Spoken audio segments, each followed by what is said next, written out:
ঋষি? না আমি তো কন্টিনিউয়াসলি ফোন করে যাচ্ছি, মেজদা ভাই ফোনটা ধরছেই না। সে কি রে? হ্যাঁ, তো মহা মুশকিল হলো। এক তো এই ঝড় জলের রাত, তার মধ্যে ছেলেটা আমাদের সঙ্গে করে কাউকে নিয়েও গেল না।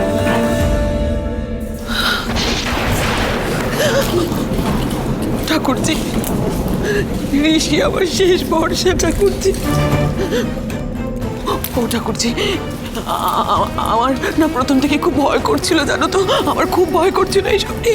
আরে এই দুর্যোগের ঝড় জল এই রাতে আমার ভীষণ ভয় করছে, বুক ঢিপ ঢিপ করছে আমার ঠাকুরজি। আমার ঋষিটার কি হবে বলো তো? কি বলছো বলো তো মেজবৌদি, তুমি কি আমাকে দুষছো নাকি? হ্যাঁ, তুমি আমাকে একটা কথা বলো, ঋষি তোমার ছেলে কি এ বাড়িতে থেকেও তোমার ছিল? বলো তো, বুকে হাত দিয়ে বলো তো তুমি। আচ্ছা তা বলে এই বিপদের দিনে কেউ নিরুদ্দেশ হয়ে যায় বলো? কোনো মাই তো সেটা চায় না। আমার তোকে কিরকম সন্দেহ লাগছে? এসবের মধ্যে তোর আবার কোনো হাত নেই তো? কি বলছিস বলতো ছোটদা? মাথাটা খারাপ হয়ে গেছে নাকি? আমার কেন হাত থাকবে? আর শোন, ঋষির বিপদের জন্য না ঝিল্লি ঝিল্লি একাই 100 কাছে আমার দিকে।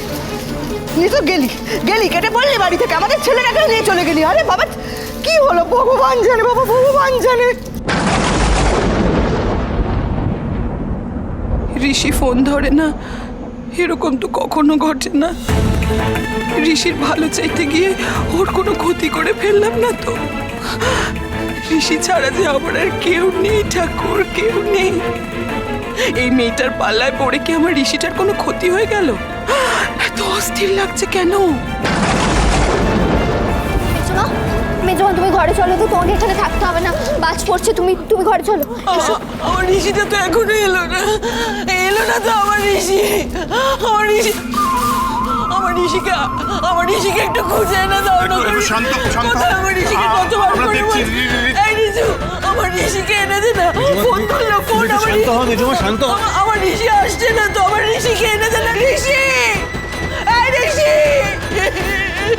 ঋষি, মেজবৌদি একটু শান্ত হও। ঋষি কোথায় তুই? ঋষি, আমার ঋষিকে কেউ এনে দাও।